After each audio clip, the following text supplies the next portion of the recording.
A boy is delivered by a spontaneous finite at 39 weeks. Okay. Gravida 1, para 0. Okay. Boy is vigorous with a strong crino intervention. The Apgar scores are 8 and 9. Okay, fine. 1 and 5. Head circumference. Okay. Placenta has numerous calcifications.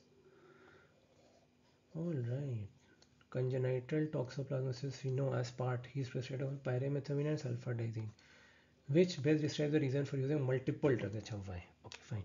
First, a few points about toxoplasmosis, which is caused by Toxoplasma gondii, ubiquitous protozoan that rarely causes illnesses in healthy individuals, but can cause severe infection in immunocompromised or in those with congenital infection. Intracranial calcifications, as you saw, hydrocephalus, chorioretinitis, jaundice, and thrombocytopenia. Early treatment will reduce the neurological and retinal sequelae. Sulfadiazine and pyrimethamine, why both of them are given? First, you need to know this pathway.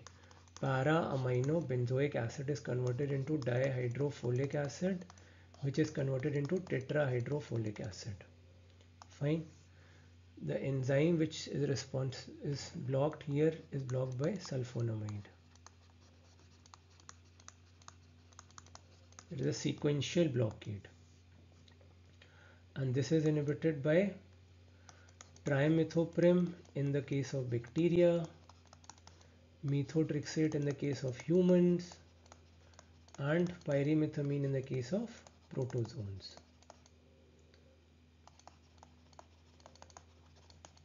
Case of protozoa.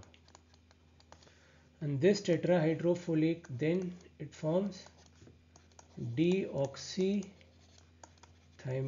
monophosphate, purines, and methionine, which is an amino acid. Fine, they work synergistically.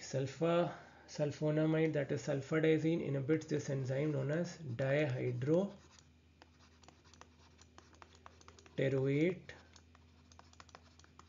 synthase. This is a microbial enzyme that generates dihydroteroate, which is converted to dihydrofolic acid. Pyrimethamine, I told you, inhibits the conversion. One important point, sulfadiazine does not impair host DNA synthesis, because dihydroteroate synthase is not found in human cells. This enzyme dihydroteroate synthase, this is not present in humans, absent in humans. So we are free of it. Pyrimethamine impairs host DNA synthesis. It does, because dihydrofolate reductase, this we have, DHFR enzyme, this we have, generates tetrahydrofolate. But leucovorin can be given. It's a derivative of tetrahydro that does not require conversion of dihydrofolate reductase. Usually pyrimethamine to bypass the substrate generation of host purine nucleic acids. Leucovorin, also known as folinic acid. There is a difference between folinic and folic acid. Always remember this. Then, broader spectrum of coverage. Patients are treated with two different to broaden the coverage. Okay, they can block the same pathway, so the combination is less useful. Because this is not different class, no? This is the same class. Then gentamicin is often administered with an agent that targets the bacterial cell wall, like ampicillin. With penicillin, you give an aminoglycoside generally. It enhances, because when bacterial cell wall is inhibited, aminoglycoside can easily penetrate inside. Penicillin, ampicillin, vancomycin,